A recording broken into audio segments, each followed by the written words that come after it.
everybody. Welcome to another episode of Friends Talking Nerdy. This is Tim Jousma, and with me I've got... Kim, the Geek. You're so reluctant to say it. I know, it's just... I don't know, it's a silly Twitter handle I came up with years ago. Think of the licensing opportunities when the show gets big. Your own t-shirts. Okay. Kylie Jenner at the gym wearing a Kim the Geek t-shirt. Think about it. Yeah, that's never gonna happen.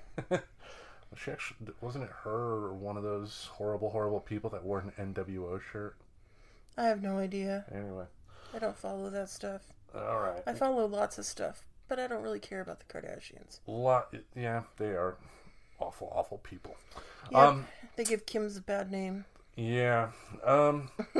Speaking of awful people, we had an impeachment trial wrap up this week. And we had the State of the Union address. And we saw what will probably go down in history as one of the most brilliant political moves of the last 50 years. And that's Nancy Pelosi ripping up Trump's State of the Union speech right behind his back on live TV. Well, it was full of lies and untruths, and that's pretty much what I think a lot of people thought of it. Yeah. I can't listen to him speak. It just makes me too mad. So honestly, I didn't listen to the State of the Union, but yeah. Well, apparently I read like excerpts of it, and I didn't watch it either, so I'm not going to comment on something I didn't watch. I'm only going to comment on stuff that I know I can verify, blah, blah, blah. At the start of it, I guess it's a common tradition that the president will hand the Speaker of the House a folder with the typewritten speech inside. Trump did that. Nancy Pelosi offered her hand, and Trump walked right past her. Yeah, that was pretty rude of him, and then she just basically was like, okay. Yeah, and it's great to see a Democratic politician start to play his games, because I'm not the first person to bring this up, actually. Again, I mentioned before when I talked about the book Hate Incorporated from Matt Taibbi, it's been mentioned by a bunch of people that Donald Trump is very much aware of what pro wrestling can do to help his political career. It is finally great to see a Democrat play along with his games. Well, it's just good to see a woman stand up to him, because all his life he's gone through just treating women like they're objects and like they mean nothing to him, and Nancy's like, you're not going to play that game with me. And think about the two things that accomplished. One, the news led with what she did. And you didn't hear much about the debacle that happened in Iowa with the recent caucuses and how the Democratic Party really foobarred themselves on that one, relying on a nap. What the hell happened there? That's just who knows there, but fucking mess. That's a different story for a different day. But the second thing that was absolutely brilliant is that he thought he would go in there and, show the world how big his balls were. And at the end of the day, who are we talking about? Nancy Pelosi. Yep. He got played at his own game, and I find nothing wrong with that whatsoever. Yeah, and I've read some people online saying, well, wasn't it very childish of her to tear up that speech? And I'm just like, well, maybe a little bit, but then again, we're dealing with Donald Trump, who is just basically a giant toddler. There is a difference here between what she did and during Obama's presidency. Do you remember that Republican senator who yelled out, "You lied," during a State of the Union address? I don't remember that now. Yeah, there was a Republican senator just out of nowhere yelled, "You lie," to Obama, and Obama, calmly, "No, I'm not," and, went on with his speech at that point. Plus, doing what Nancy Pelosi did it's a very symbolic form of protest. Mm-hmm. I mean, we all, well, those of us who are our age, remember when Sinead O'Connor ripped up a picture of the Pope on Saturday Night Live. That was her protesting, the Catholic Church's policies, in Ireland and worldwide. And a lot of people got really upset by her doing that. But she got people's attention. She got people talking. Yeah. And that's a lot of what Nancy did. And that's what stuff like this is meant to do. Yeah, anyway, historic week in American politics. Hopefully there are some good things that will start to happen. There are some things that are occurring now that make me hopeful that by the time November comes, we may start seeing some return to normal. I can only hope. I mean, I'm pretty cynical when it comes to politics as of late, so I'm just kind of like biding my time and just waiting for everything to settle out, and then, I'll vote in November and hope for the best. Yeah. All right. On to the show. On to the show. You were reading an article this week. I read an article about Barnes & Noble. So Barnes & Noble decides that it would be a great idea for Black History Month to redesign the covers of a bunch of classic young adult novels so that they reflect diversity. But we're talking about titles like Frankenstein and The Wizard of Oz and things like that. And there was an outcry about it because they're like, well, why don't you just highlight authors of color who are writing about people of color rather than just redesign some covers and resell things that are out of copyright that you can basically make money on. Yeah, I mean, because there's no publisher they have to pay. They're publishing it themselves when they do those classics. Yeah, I mean, and doing that is, I mean, them selling those books like they do is comparable to going to a convenience store and, buying, one of the sodas and one of the cups. You're essentially paying for the material. Anything over that is pure profit for the company. So, they're going to do what they can to push those over anything. Yeah, and while I appreciate that Barnes & Noble's trying to push more people to get interested in the classics, because I think it is important to read, the classics. Mm-hmm. Basically, designing covers so that they imply that old white people who wrote all of these books were writing about characters of color that weren't, maids or servants, because they weren't. None of these books. Basically, their justification was that the books never explicitly stated that the main characters were white, so it was okay to make covers with a Black Dorothy, for example, for The Wizard of Oz. And I'm just kind of like, you're just no. Well, there's a difference between this and Hollywood. Let's bring up a superhero movie that had some controversy with casting, and that's 2015's Fantastic Four, when they cast Michael B. Jordan as Johnny Storm. People were in an uproar, stating that Johnny Storm is a white guy in the comics. Why are we casting Michael B. Jordan in that role when, at the end of the day, Johnny Storm's race has never, to my knowledge, been any sort of a factor in his role as a character in any of the comics he's been in. Yeah, and I guess you could argue that with some of these quote-unquote classic novels. But the thing is that, you can say all you want that, like, Emma, the book Emma, I believe is Jane Austen who wrote that. Okay. You can argue all you want that, sure, Emma could be about someone who's Hispanic. I'm like, no. Think about the time it was written. It was written in, like... But that was that's the point I was trying to make, though, that, there's a difference between what a movie can do in terms of taking a character and kind of switching it up in terms of casting, and Barnes & Noble essentially using the argument that movie, directors use to cast different people to defend a lazy way to essentially sell some books that they may not sell otherwise. Yeah.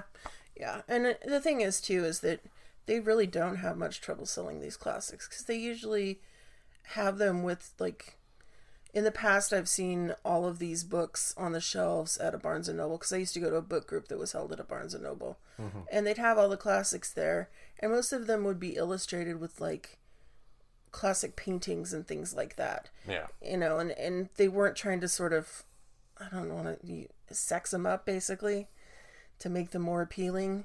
They basically were like, hey, here's some classics. You can get two for, buy two, get one free. And they're only like, $5 each. So that's some cheap reading, etc., etc. So at least with all of the people, there was a big outcry, as you can imagine. A lot of authors and just people in general, like, what do you think you're doing? No. And so they reversed their decision. They were test marketing them at their Fifth Avenue location in New York City. And they basically were like, oh, yeah, no, we're not going to do this after all, after everybody was just like, what the hell? You would think a company that size would have some sort of focus group that they would bring that idea to. They do. They have their diversity department. And let me guess how white everybody is. And how male everybody is. Yeah, it's pretty obvious. It's just like the covers were designed by people of different ethnicities and backgrounds. I'm reading from the article. And then there were like, oh geez. But yeah, everybody's just like, what are you doing? What are you doing? But yeah. I thought it was pretty ridiculous, and yeah. Yeah, and to be clear, I mean, obviously, when it comes like the Wizard of Oz, for example, with that example that you brought up, you think of that musical, The Wiz.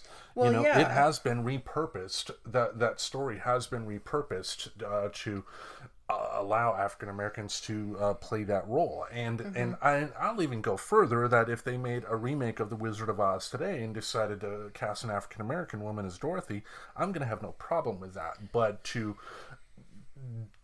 do what Barnes and Noble did is just plain stupid, and then to try and defend it is just absolutely ridiculous. When all they could do, they're a retailer. Why not just take some books from African American authors, put it on a shelf with a sign.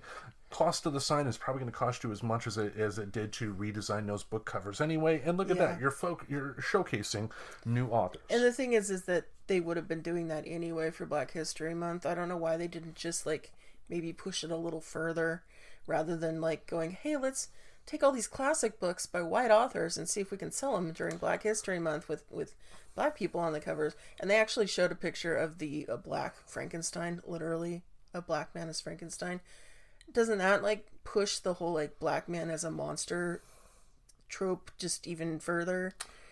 And the whole, especially since it's just nothing more than a ploy to sell books. Yeah. There's no like the example I gave earlier of Michael B. Jordan as Johnny Storm. At least there was thought put into casting him as that role, and for that particular movie, Michael B. Jordan was one of the few bright spots of it. Well, he's a good actor in general. Definitely so, good yeah, actor. I mean, that would make sense that he would be a bright spot in that probably otherwise terrible movie. Yeah, it's just, there's just no justification for Barnes and Noble doing this. And I will say this. I'm not going to go so far as to say that the folks at Barnes & Noble had a nefarious plan for this, that they were evil and looking to cause problems. What it was, I guarantee you, probably some white guy thinking that they were, or woman, thinking that they were doing a very special thing, and they were going to put this all together and everybody was going to be happy with them. Well, it's because they were pushing the idea because they had a bunch of minorities artists designing the covers.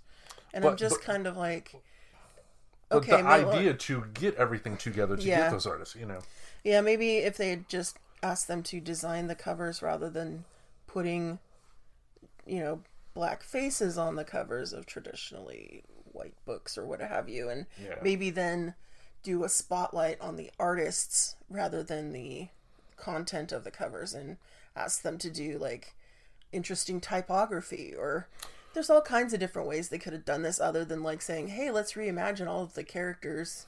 Or what they could do as well is a lot of times those classic books will have like introductions by scholars or writers explaining the history of the book or whatnot. Oh, I see where you're going. Yeah, why not get a bunch of minority authors or whatever, writing about, like, for The Wizard of Oz, why The Wizard of Oz spoke to them as a minority and how they feel that book could affect the minority community in a positive way. Or how it shaped their writing. Exactly. Oh, wow, that's a good idea. They should have done something like that. And also with a new foreword by this new minority author it would be a way for them to go with this idea, while also stating that, hey, you can also buy the book from this author from this foreword of The Wizard of Oz. Oh yeah, totally. You could have like done it like side by side kind of marketing. I just made you all bitches a bunch of money.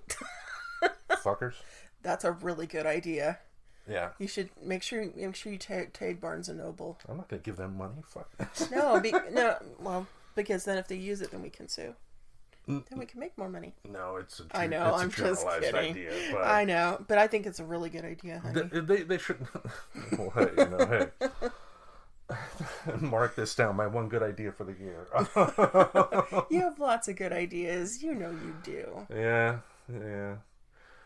They happened in my 20s, so no, I'm kidding. Oh. All right, we had some interesting news hit on February 5th about the MCU. What happened? Well, a few weeks back, the initial director, Scott Derrickson, for the Doctor Strange sequel, Doctor Strange in the Multiverse of Madness, Scott Derrickson left the project.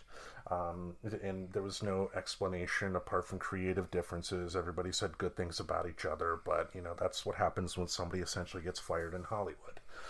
Today, Variety announced that Marvel Studios is in talks with Sam Raimi, the director of The Evil Dead, Army of Darkness, Darkman, Spider-Man, Spider-Man 2.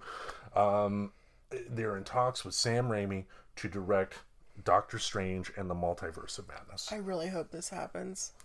I hope so too, because this will actually be Marvel's, honestly, their first time of hiring a director of that stature who has directed similar types of movies. Now, they've had some great directors in the past, like Kenneth Branagh and Joe Johnston.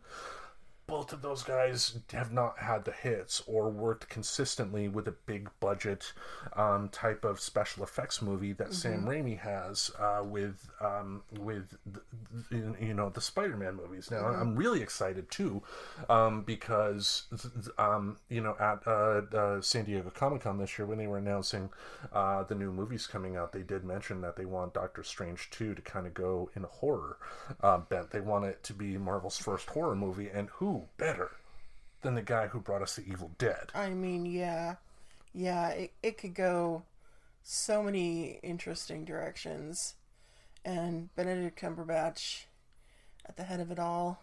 This sounds like a dream. This is pinch me, I'm dreaming. Yeah. This would be so great. Well, and somebody actually brought a clip, I think it was from Spider-Man 1, where Doctor Strange was actually name dropped. Oh. That was obviously before Marvel Studios existed, and when obviously Marvel did not have the movie rights to that name. So the fact that both the Marvel Studios and Sony with their Spider-Verse have acknowledged a multiverse. There's a lot that can be done. There's rumors that the Doctor Strange movie will have Doctor Strange meet up with characters that we've already met, but played by different people. So essentially, an Iron Man from a different multiverse, played by a different actor. Oh, that'd be interesting. Yeah. Oh, wow, this could... Man, I really hope this happens, because I've loved all of Sam Raimi's work, pretty much. Even, like, Xena and Hercules, when he was working on those shows. That's just fun stuff. I mean, look at... Oh, and if he's going to be in it, if Sam Raimi directs it... Bruce Campbell possibly, as, like, a cameo, or Xena, Lucy Lawless, as a cameo. Oh, she would kick ass. But Bruce Campbell as MODOK. I would love to see that. MODOK? MODOK it's an acronym. I forgot what the acronym stands for, but essentially MODOK is this really big head in a metal case with really small arms and legs. That could be real. Oh, I could totally see Bruce Campbell doing that. Yeah, and or just voicing it, even if they. Of course, I mean but there's a lot that could be done, and also just Sam Raimi's visual style in a horror type of movie. Like, think about it like this: there was a movie he did after Spider-Man 3 called Drag Me to Hell, a PG-13 horror movie that actually worked. Was it a classic? By no means, but it still scared the hell out of you when you watched it. Sam Raimi is a master of the genre craft, and it is exciting that he is potentially in talks to direct. Now, the only caveat is the fact that the script is already written for this movie. It's not like I highly doubt he's going to be able to get a full rewrite on that and delay production on this movie, so he may not necessarily be able to put his full creative stamp onto it. So it very well could turn into a situation like what happened with the Solo movie when the initial directors were fired and Ron Howard was brought in. I mean, Ron Howard's, directing skills speak for themselves, but Solo was the first Star Wars bomb. Yeah, Solo wasn't that great. Yeah. Honestly, I couldn't watch it all the way through. I, literally fell asleep. I watched it, but, why anybody thought a Han Solo movie without Harrison Ford was a good idea is beyond me. Yeah. Just sometimes there are some actors that are so connected with a role that you just can't recast them. I'm not talking about James Bond, of course. That has been proven beyond a reasonable doubt. You can cast that all over the place. Yeah, and obviously with Superman as well. Yeah. Even though Christopher Reeve, in my opinion, was the best embodiment of that character, it's great to see other actors hop on board and give their take on it. But something like, Han Solo, something like Indiana Jones, I mean, they're never going to be able to reboot the Indiana Jones series. Yeah, you'd have to. I don't even know. I couldn't even think of who you would cast. They're not going to be able to cast anybody. I mean, the only thing they could conceivably do if they did want to recast would be, since Indiana Jones is not an eternal figure, they would have to set the story essentially after the River Phoenix. Because if you remember in Last Crusade, when River Phoenix played Indy, it would be after that, but before World War II. So essentially, Indy in World War I. Or Indy in his college years. Yeah, and I don't want to see that. I mean, Indy goes to college. No. Movie Bob on Twitter, Bob Chipman, who's a great movie reviewer, definitely recommend following his YouTube channel, mentioned an idea. He said he didn't think it would occur. It's just speculation, but it's not a bad idea. And he said one way to essentially allow the series to move on without Harrison Ford is, what if Indy 5... Indy had a sidekick, the grown-up Short Round. Oh, that would be cool. Because that solves two things. One, you'll have someone else that can take a majority of the action because Harrison Ford is 77 now, or around that age. And two, an Asian person in a lead role is going to help with the China market. I think that would be a fun movie. I would see that. Yeah. And essentially, Harrison Ford at that point could be the Sean Connery part that Connery played in Indiana Jones and the Last Crusade. So it could be a Force ghost. Let's not talk about the Rise of Skywalker. Oh man. I'm just picturing him just showing up lazy, drunk or something after a bad night with Callista Flockhart and where's my fucking whip? Hey kid, do you realize what I got to deal with? She's 32 fucking pounds. A breeze, she floats away like a fucking kite. What am I gonna fucking do? That's my Harrison Ford impression. Oh, God. Anyway, speaking of the MCU, I did have an anniversary. Oh. Happy anniversary, Tim. Yeah, February 5th. I've done thanks to Facebook memories. February 5th, 8 years ago, I wrote, just saw the Avengers. Oh my fucking god. And it really was a monumental movie to see. I didn't see it in theaters, unfortunately. Money was a little tight at that particular time. That's what happens when you have 3 kids. And but thanks to torrenting, I did pirate the movie when I saw it. I know, how dare me. You're bad. So bad. I don't know why I had to say it like that, but I remember the download completed at 3 o'clock in the morning, but I had to watch it, so I put it on and just was blown away at how amazing that movie was. And it was really that movie that sold me on what Marvel was doing, because if you think about it, every movie that came before the Avengers, Iron Man 2, Thor, and all that, and Captain America, were pretty standard superhero movies. Great, but if those are the only films Marvel put out, I don't know if we'd necessarily be talking about them today. It was the Avengers that really kicked the door open as to what Marvel had planned and to what you could actually do with a superhero movie. Yeah, I saw it in the theater. Unfortunately, I saw it on a weekend afternoon, and people decided they would bring their young children, and it was kind of like, this movie's like over 2 hours long. It was that long, wasn't it? It was pretty long. 2.5 hours, yeah. Yeah, you can't get like a 4-year-old to sit through a 2.5-hour movie. Yeah, no matter how excited unless you drug them, and you shouldn't drug your children. So it was just, it was not a fun viewing experience. Although I did enjoy the movie. Just did not enjoy the kids. Yeah, shut the fuck up. Basically, they're just like, when's it gonna end? Yeah. What are they doing? Who's that? I don't understand. And I'm just like, oh my god, get a sitter. Yeah. Get your mother to come over and watch your kids. Is there no like aunt or family member or teenage kid on the block that you trust that you could...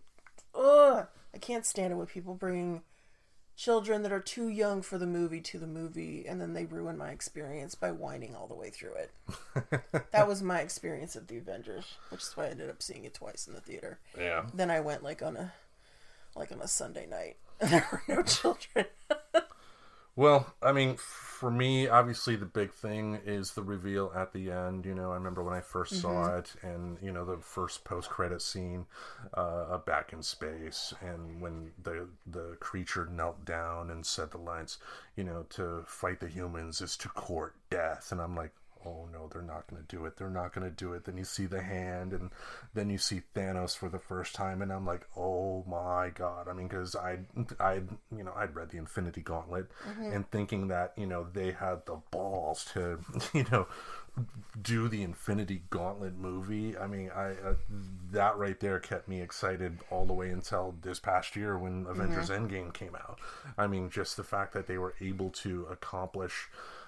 This was the first time that it really felt like a comic book came to life, which is not knocking comic book movies beforehand, because a lot of comic book movies got it right, in the preceding years, while not necessarily being 100% totally faithful to the source material. I don't demand, absolute page for page recreations of the comic onto the movie screen. You can have a vision of the character and have it play a little differently. Like Tim Burton's Batman was really nothing like the comics, but he still captured the spirit quite well.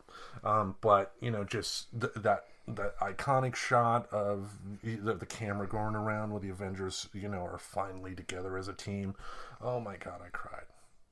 I believe it. When I saw that, I weep at the slightest things. Not the slightest things, but yeah, I understand what you're saying. Yeah, but what a hell of a movie, and it was great being reminded that I saw that. And I did, as we're recording this, it's early Sunday morning, and I saw my Facebook Messenger and saw that 6 years ago today, I first saw The Winter Soldier. So, been reliving a lot of MCU memories. Aww. Well, it's one good thing about the Super Bowl meant that they brought back The Masked Singer for season 3. It's one of my favorite shows that's currently on television. And they scared a bunch of people on Twitter because I guess what happens with this show is that once they reveal the person who did it, the who was singing, their name trends on Twitter, and then everybody starts freaking out because they like. Can I say the name? No, don't spoil it. Okay, there was a particular person that was announced as under the mask that they revealed, but everybody thought that person died on Twitter because they see the name. Oh no, that's a shame. Yeah. So yeah, the first episode of season 3 was Super Bowl Sunday. Another episode came out today. We're recording this on a Wednesday. Well, it's Thursday now. It's Thursday now. Yeah. It was Wednesday night. I haven't watched that episode yet. But it's shaping up to be a good season already. We've got some good contenders and some really cool costumes. And I really just love the show because it reminds me of drag. It's basically drag, but with like big old mascot style costumes that completely conceal the person. And actually, the person who did go home on Sunday, I thought was definitely not the best of all of the singers. So it was the right decision. He should quit his day job. Go back to the brewery. Sure. The price wasn't right. The price was not right. Okay. It was not right. I did like the costume though. It was I don't want to spoil it for anybody. That's my problem with current TV is I don't want to spoil it. I think I pretty much gave it away with my hints. Oh, maybe. I don't know. I haven't watched Wednesday's episode. Are you talking? I don't know which. Well, I'm just done referring to who was announced on Twitter today. Oh, so don't tell me anything else because I haven't seen it yet either. Oh, okay. I haven't seen today's episode, so oops. Just stop. Okay. Stop. Anyway, The Masked Singer's back. It's on Hulu. I'm excited, very excited because I like it. It's just very drag to me, and I love all the costumes and the pageantry and all of that. And I don't really have anything else to say except I'm excited. Well, I mean, I'm not a fan. I'm not going to watch it, but a good show like that is good escapist fare. And being able to just kick back and lose yourself for a couple of hours. I'm sure 40 years from now, you're not going to remember anything about The Masked Singer. Probably not. You're not going to care. I'm probably going to be dead. So you get my point, though. That it's sometimes you need fluff like this to get through your day. Oh yeah, definitely. And that's what this is. So it's my fluff. Yep. It's my fluff. Well, one thing I forgot to mention about the MCU thing, but before I get to my next topic here, I can't believe I forgot this, but there was a line in the Avengers that I think really sums up the entire MCU for me, and it was said by Phil Coulson, and the line was, "People might just need a little old-fashioned."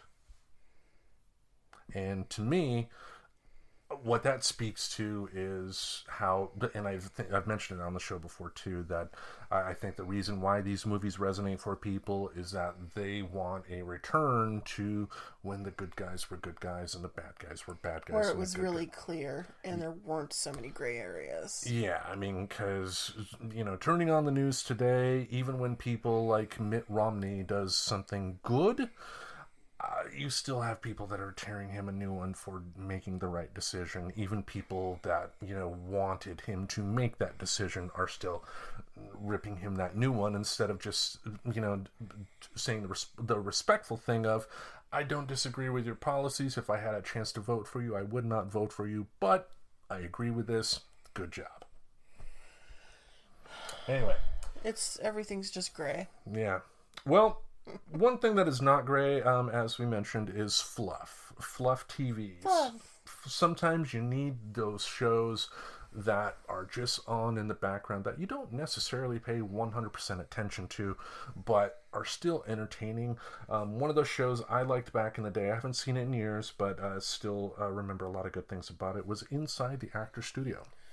Who was the host of this? James Lipton, who That's right. wrote for soap operas. But the show was filmed at, believe it or not, the Actor Studio, which is a famed acting school, I believe, founded by Lee Strasberg. But Marlon Brando, James Dean, but any actor worth their merit has found their way to that particular school to learn. And I've always had a fondness for shows that interview creators of any sort and allows those creators to talk about how they come up with their art. Stuff like that kind of inspires me to get up off my keister to do stuff. But one hallmark of that show is at the end of it, the host, before he turned it over to the audience for Q&A, James Lipton would ask the guest in hand these 10 questions that he got from a French talk show. Okay. And he felt that these questions were they were simple, but they allowed the guest in question to essentially say something about themselves with how they answered.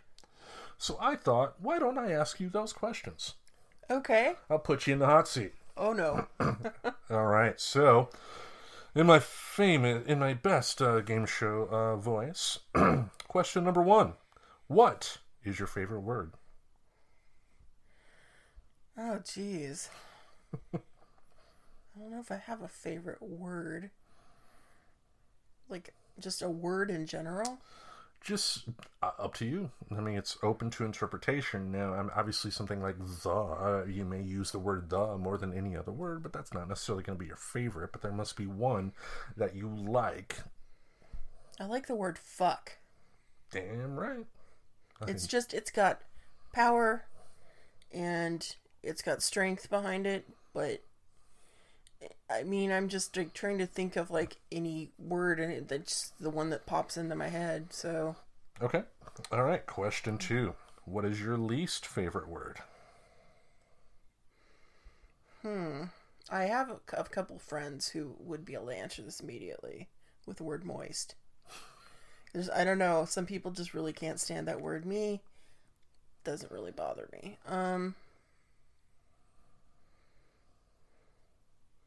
I don't know. These are hard. Well, it's open interpretation. Yeah, I mean, it is. That's the beauty of these. That's great. Yeah. That's the great part about it, definitely. It's not the word that I don't like, it's the fact that people are constantly misspelling it. Mm-hmm. And that's advice. I see it constantly misspelled. They get advice with advise mixed up, and you're like, what the fuck is wrong with you? I know, it just bugs me. It's that okay, sure, advice. I don't like that word. Okay, number 3. What turns you on, and why is it me? What? No, I'm kidding. The question, though, seriously, is what turns you on? I was making a joke. What turns me on? Mm-hmm. Like. Again, open to interpretation. I get really excited about reading a really good book, and it makes me want to share it with everybody and talk about it constantly. There you go. All right. The next question, what turns you off? And why is it me? I'm kidding. What turns me off? Yeah. Your jokes. Oh, People who do not use earbuds in public places while listening to things on their devices. Okay. Number 5. What sound or noise do you love? I love cats purring. Okay. Number 6. What sound or noise do you hate? I suppose that would go with the what turns me off. I don't like it when people are listening to things on their devices and the sound is just low enough, it's just high enough that I can hear it, kind of like, you know how you see things out of the corner of your eyes? Mm-hmm. I feel like I hear things out of the corner of my ears. And I know that doesn't really make sense, but I can't stand it when it's just outside of my hearing and I can't tune it in, but it's just like this low level of noise and just, oh god, it bugs the hell out of me. Oh, I hate it so much. Okay, number 7. What is your favorite curse word? And we Fuck. already said that. Yeah. Fuck. All right, number 8. What profession other than your own would you like to attempt? Being an author. Okay. Number 9. What profession would you not like to do?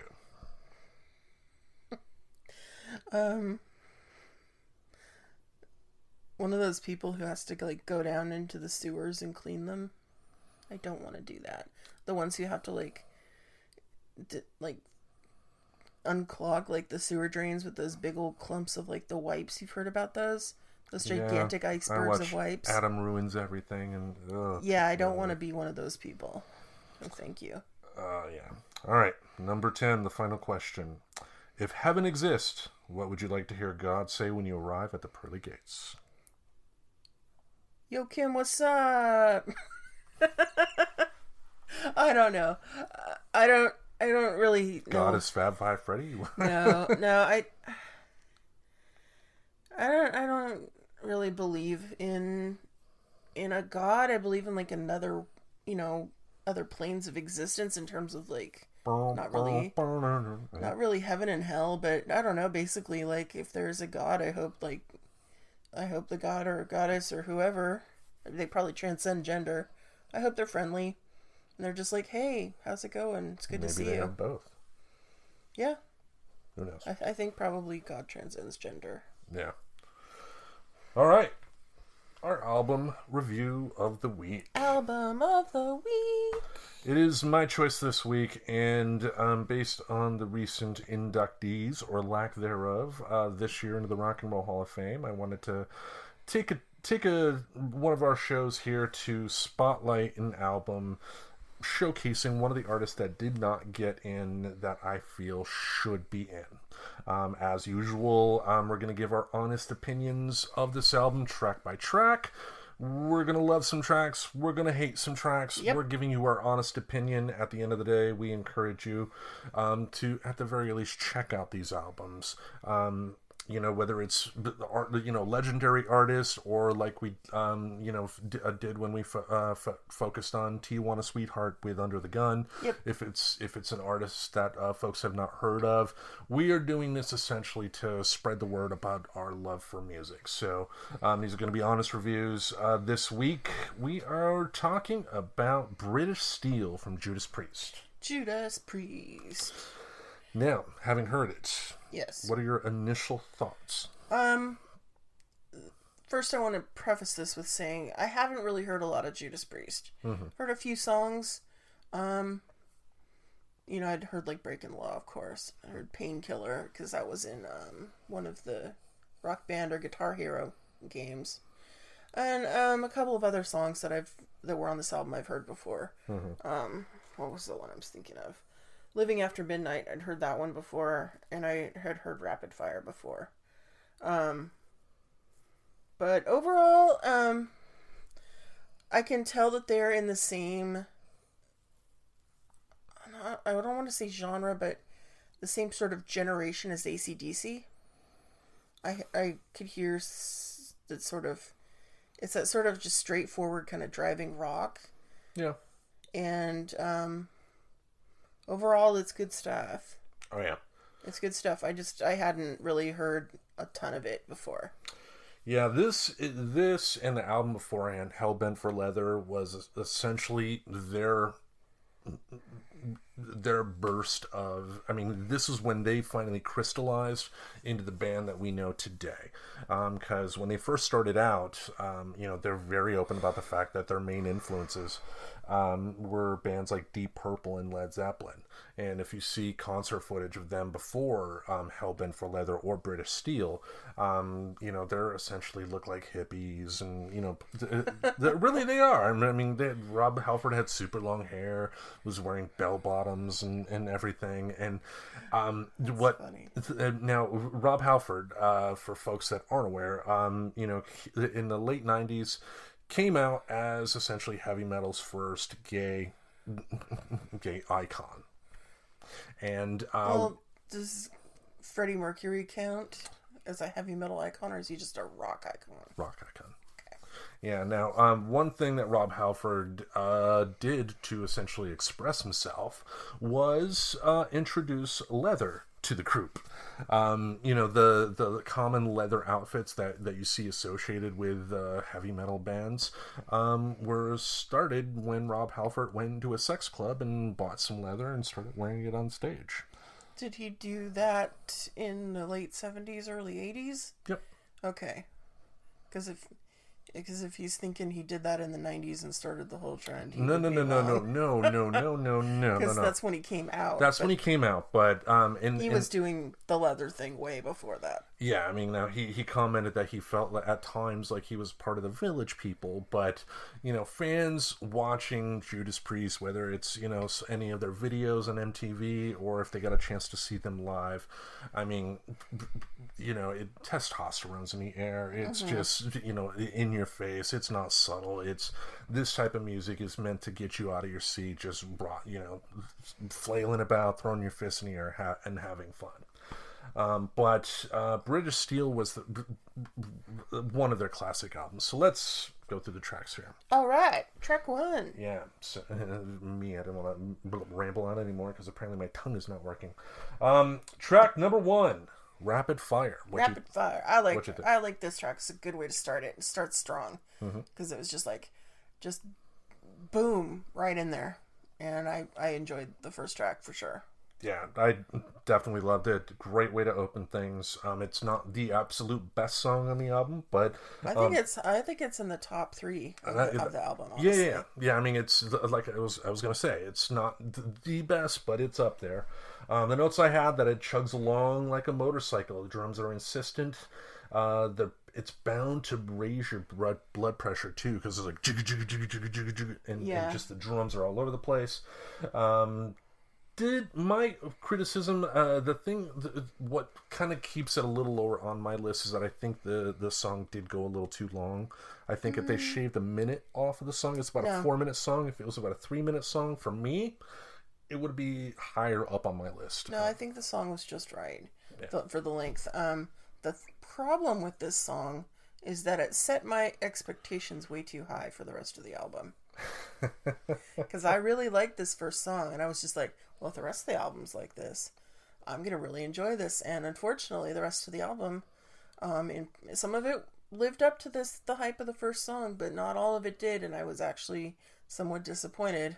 Yeah. With a couple of tracks further down. Oh, I did like the scream that ends the song from Rob Halford. Rob Halford has one of the best voices in heavy metal, and he is able to scream like no other singer I have ever heard. Yeah, and I know you're calling them heavy metal, but there's part of me, especially once we get to the next track, that... well, let's just talk about the next track before I go into my rant here. Now, the end of Rapid Fire, there's kind of a weird sound that ends things, but that kind of blends into the next song, Metal Gods. What did you think? If you're going to name a song Metal Gods, it needs to be faster and harder. That was my problem with the album, is they're touting themselves as metal. It just didn't feel as metal as it should to me, but that's probably because a lot of the metal that I listen to is either speed or thrash metal, and it's a lot harder and faster, and that's what I like. Yeah, when I listen to metal, that's what I want to listen to. And speed and thrash, definitely came after British Steel. For metal at the time, this was metal. Yeah. And on further albums, like you mentioned, Painkiller, definitely a speed metal type of song. And that's why I'm like trying not to be too harsh, because I knew this came before. This was the chicken before the egg kind of situation, and it's just, I felt like, for a song like Metal Gods, if you're gonna name it Metal Gods, it needs to be a little more epic, and it wasn't. Well, for me, it definitely was slower paced, not as memorable as some of the other better tracks on the album. It's a mediocre track, but I still think it's a fun listen for me. What I liked about it is something I learned in a documentary about the creation of the album. Mm-hmm. The album was recorded at a place called Tittenhurst Park. It was essentially a mansion that Ringo Starr owned. Oh. Ringo Starr bought that house from John Lennon. That was the house that you see in the Imagine video. I haven't seen the Imagine video in a long time. I can't picture it. A big white house. Okay. If you see it, you would know it. But the lyrics in the song kind of give a pompous type of feel. Like the thing with metal is kind of like the same with pro wrestling in terms of the machismo factor. Yeah. Everybody's trying to put on airs costumes and yeah, they're just trying to feel like they're bigger than they are. But this song actually has a couple spots where like there's a whip sound in the song. What they did is took a pool cue, a pool stick from the billiard room of the house, went into the kitchen, and then recorded them hitting that stick on the kitchen table. How many sticks did they break? I don't know, but ask Ringo. But they ended up getting the sound for that, and then at the end of the song, there's a sound effect that sounds like it's a monster, kind of like chunk, chunk, chunk. What that was Rob Halford again going into Ringo's kitchen, opening up a drawer, taking out the silverware, and going shunk, shunk, shunk. What you are hearing at the end of that song is Ringo's silverware, and I just thought that it was nice. That gives more depth to the song and more understanding, because they're not going for that pompous feel. The sound effects for me are their way of giving us a nod and a wink to the audience that hey, we're goofing, we're having a little bit of fun here. Yeah, and they're playing with metal. Literally. Yeah. Also on this song, I'm trying to remember the lyrics, but didn't they refer to like Valhalla kind of? And am I thinking of a different song altogether? I don't recall, honestly. It could have been this song. It could have been a different one. Okay. But I don't remember any references to Valhalla. Because I know, like in Led Zeppelin, they like to do a lot of songs about like immigrant song.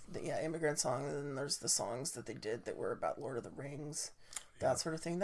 That's what I kind of got a little bit of that vibe on this song. Okay. If that's the lyrics I'm thinking of, and I'm just kind of brain dead at the moment. So.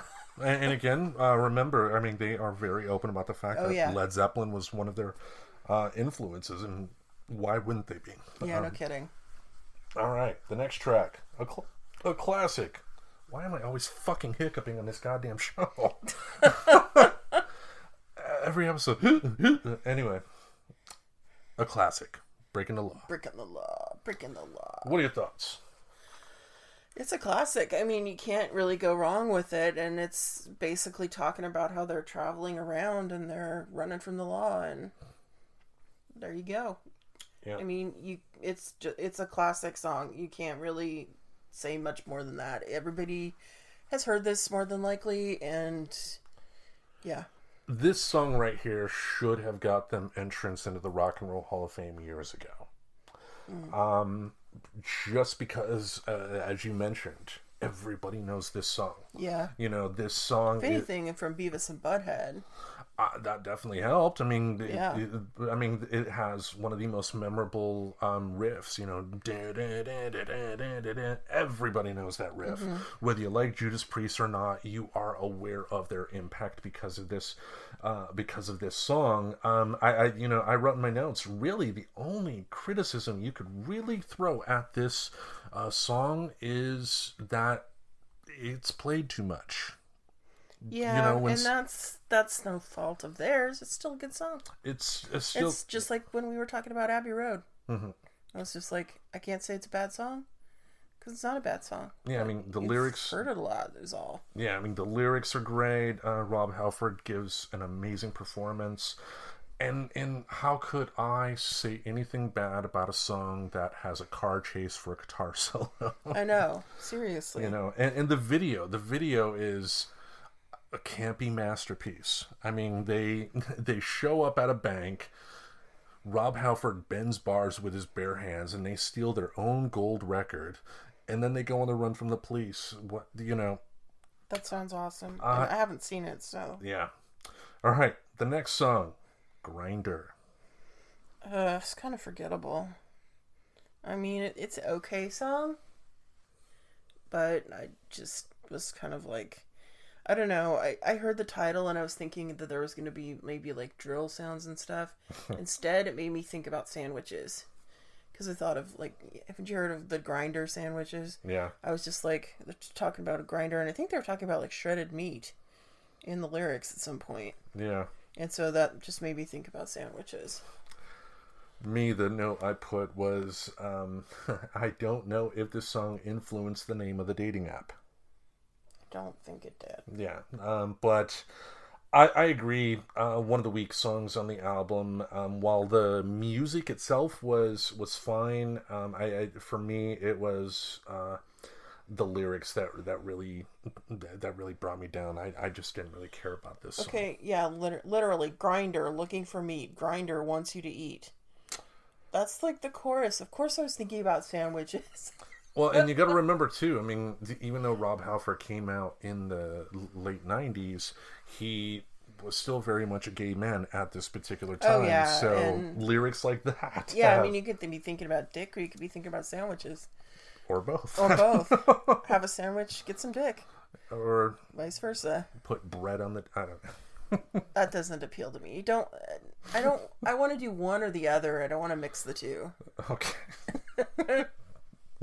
A ham and dick sandwich. Yeah, not into the dick sandwich. Want a ham and dick on rye?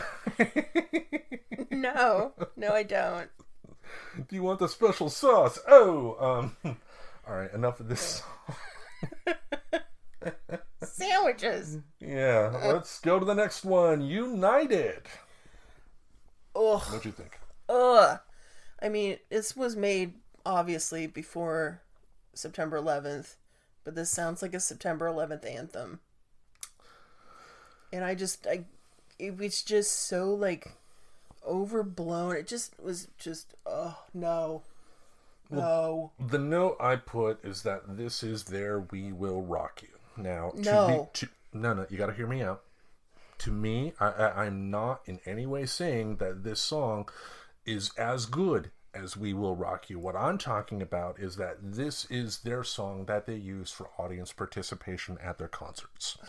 You know, and for me, I wrote in my notes that if you are not all in on the lyrics, the United, United, United, if you are not in, if you do not love that part of the song, you're not going to love this song at all. I don't love this song at all. Yeah. It was just so overblown and overdramatic. I mean, the good thing about "We Will Rock You" is it has the clap, clap, stamp thing going on. But again, my point is not the quality of the song. My point is what they use that song for. I mean, Queen wrote "We Will Rock You" as an audience participation I know type that. of song. So that's the only thing I'm referring to. And I'm just saying that this is a stupid song and the audience is stupid for participating. That's what I'm saying. If Sorry, they like something, Judas then they Priest like fans, it, you know. But I think this song is terrible, and it just makes me think. Honestly, if I was in a concert where everybody was singing along with this song, I would be afraid that someone would that there would be like a bunch of white supremacists nearby who are gonna beat me up or something. It creeps me out. I don't like this song at all. It's just no, I don't like it. There's something about it that just sets off my alarm bells, and I just don't want to be around people who are singing it. Okay then. All right.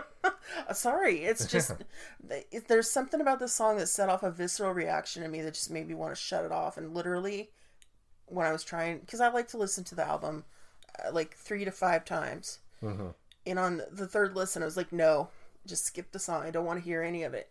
No. All right. So the next one, "You Don't Have to Be Old to Be Wise." What did you think? This reminded me of AC/DC.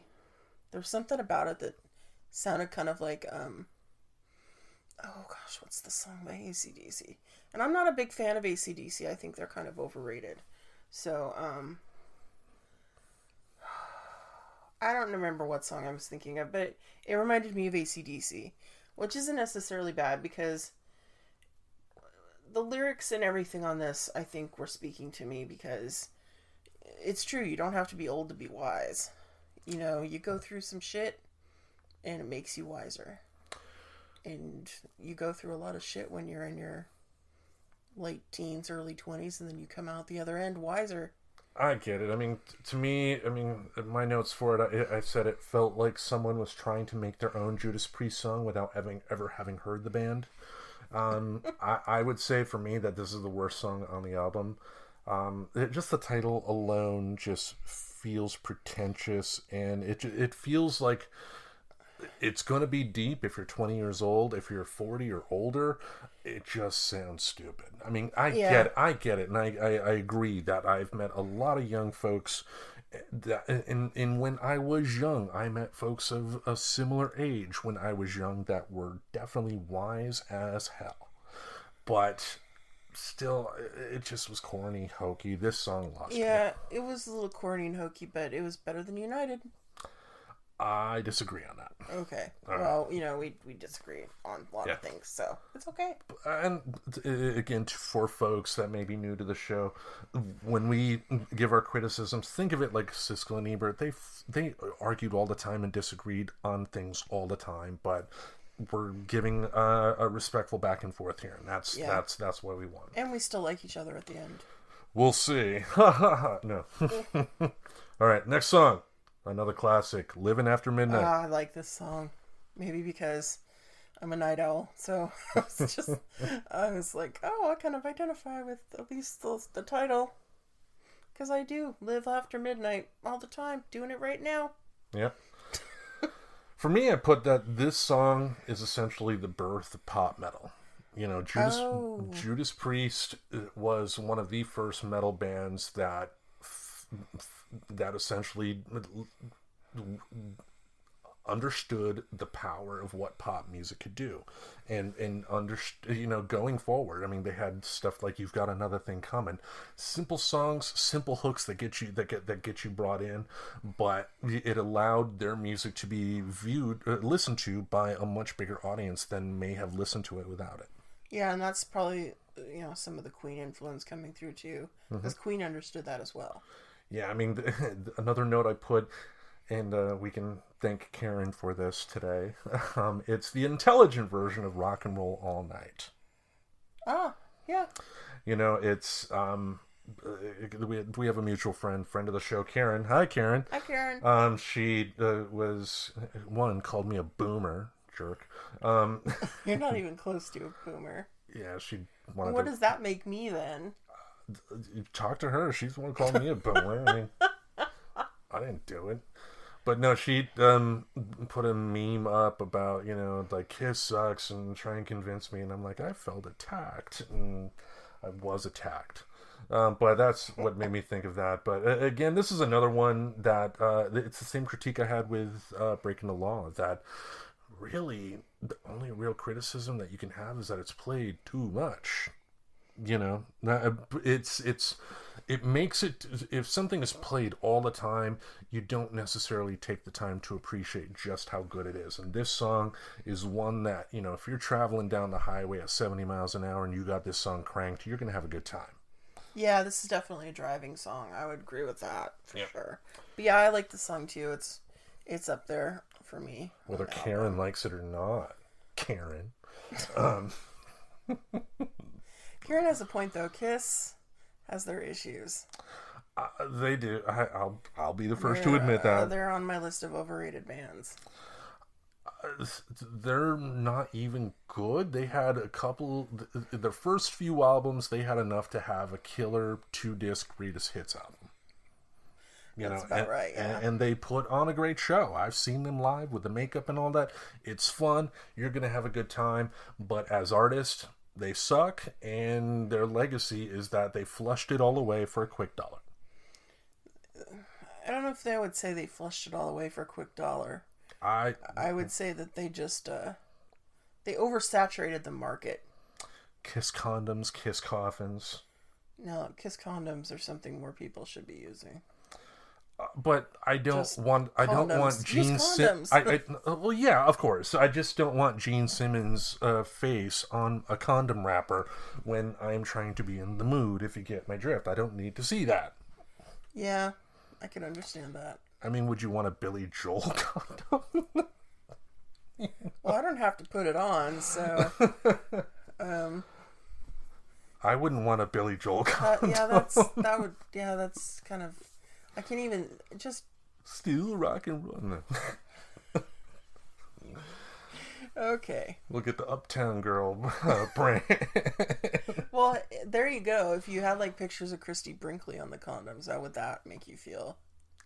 She's a grandma now. I don't know. She's still hot though. Yeah. All right. Another thing about this song too is that some of the lyrics were really fucking sexual. I mean, like, my body's coming all night long. What would what do you think he fucking means? And there was stuff about like after what? Okay, let me grab my device. Yeah, it's because sometimes rock can get away with having lyrics like this and not have them edited out. Like for the longest time, I think it was up until the Janet Jackson Super Bowl deal, when the first time they started editing it. But the song "Who Are You" from The Who, Roger Daltrey sings "fuck" in the song, and that was unedited on radio for the longest time. And it made me think of that when I listen to the lyrics on this song. Now, I'm not saying that they're bad or crude or shouldn't have been sung. I love this song, but it's just shocking how open they were. It wasn't subtle. It wasn't a Rod Stewart type of like open your wings and let me fly in type of allegory. Yeah, this is all like, the chorus is loaded. I'm all geared up to score again. Loaded. So basically they could be talking about drugs. They could be talking about sex. Because here we go. Loaded. Ready to take on every deal. Loaded. My pulse is racing. I'm hot to take. This motor's revved up, fit to break. And then it's all like, living after midnight, rocking to the dawn, love until the morning, then I'm gone. Yeah. That's what every woman wants to hear. Yeah. So basically... it's about taking drugs and fucking. Yeah. Drugs and sex and rock and roll. It's the American way. It is. All right, the next song, called "The Rage." All right, if you're going to call a song "The Rage," you need to sound a lot more angry when you're singing it. Because seriously, I was like, this is called "The Rage"? It's not nearly angry enough. No. Well... I will agree it's a forgettable track. Extremely forgettable. I did like the opening. In that documentary I saw, it was another episode of Classic Albums, where they did a whole documentary on the making of this particular album here, and the opening was inspired by reggae songs. Okay. And I do like the the opening to that, and then how it just kicks in, but if you're gonna call a song "The Rage," it just needs to start out like, you gotta. Well, I don't think you necessarily need to start out like that. I mean, yes, you do. You don't need to start out. You need to build to it. Okay, but then it didn't go anywhere. It's just... And then that's my critique of the album. It just went on, of this song, it went on for way too long. The music itself is fine. Rob Halford, even at his worst, Rob Halford is still one of the best singers in metal music and just in music in general. But just this song didn't have it for me. It's not the worst track on the album, but... No, that would be United. You don't have to be young to be old, actually, but it's a forgettable one. So let's go on to the last track on the album. Thank God, because there were two bonus tracks that are available on the release that you can listen to on Spotify, Apple Music, and all that stuff that were just god awful. But the track that closed the original release of the album was Steeler. It's kind of forgettable to me.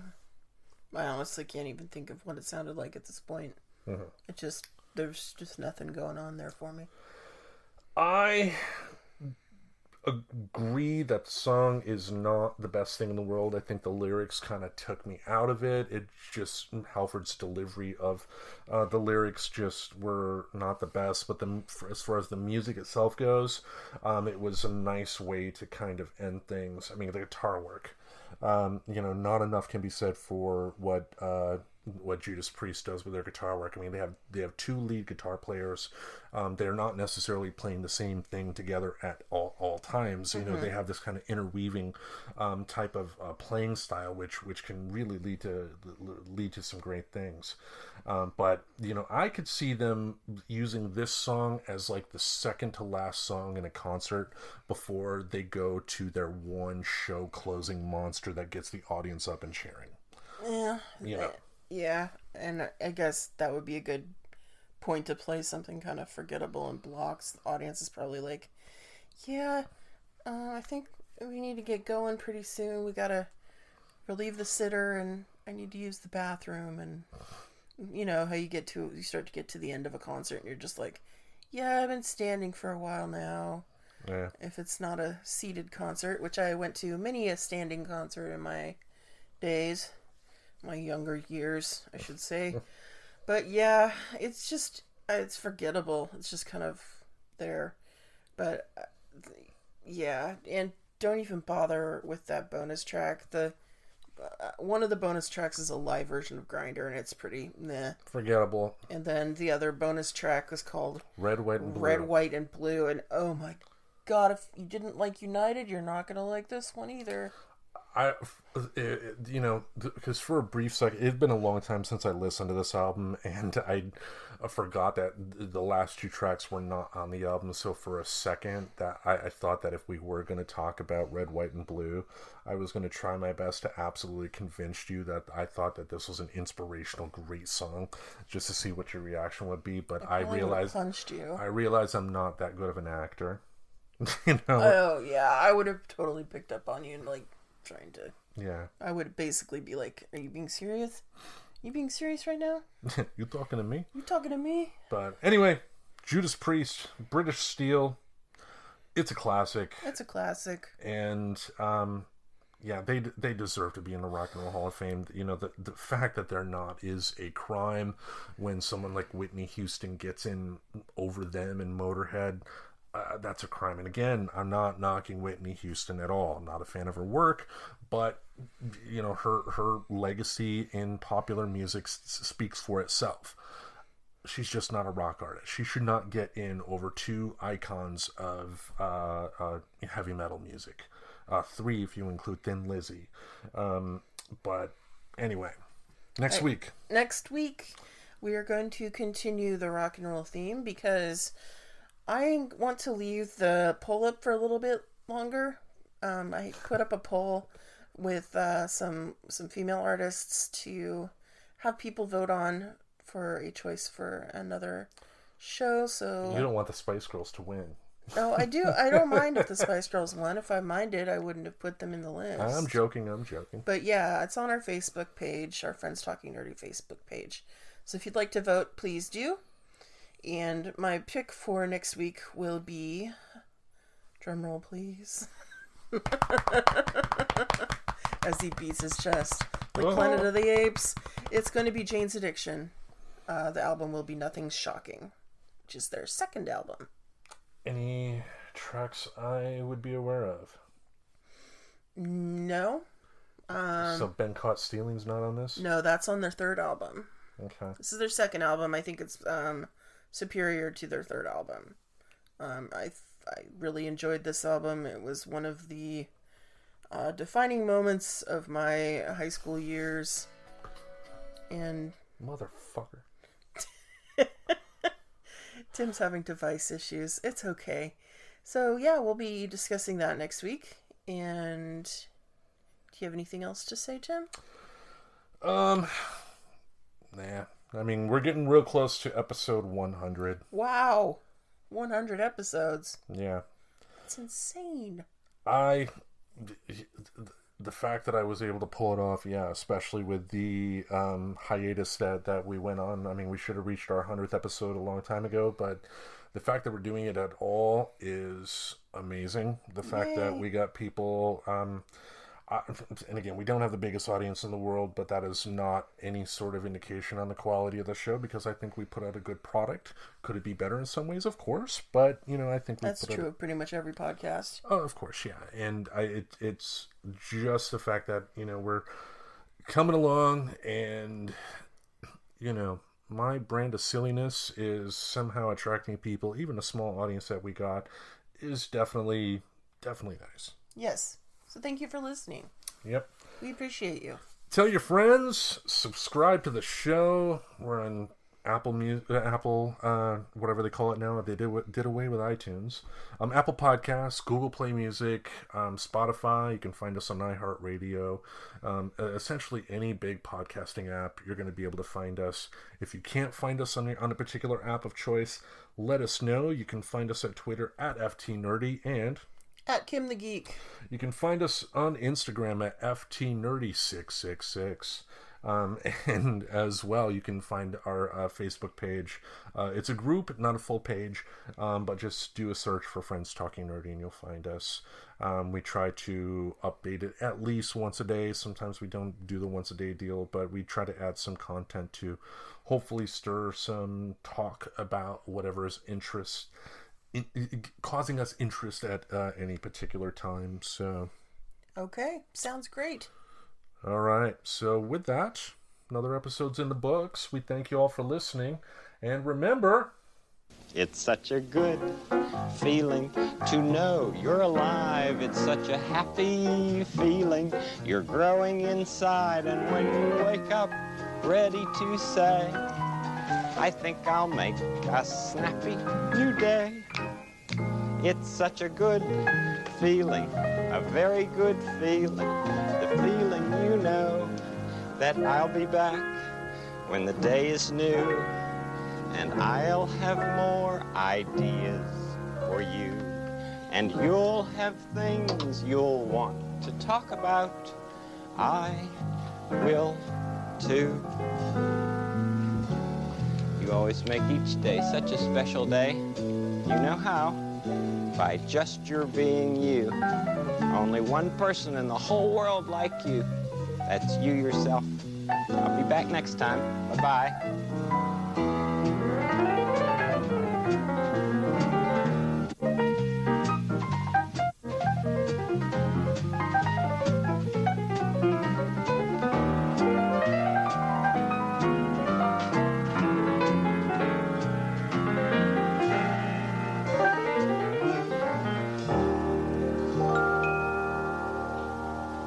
Subscribe to Friends Talking Nerdy on iTunes, the Google Play Music Store, as well as Spotify. Remember to support Friends Talking Nerdy on Patreon. Goodbye, darling.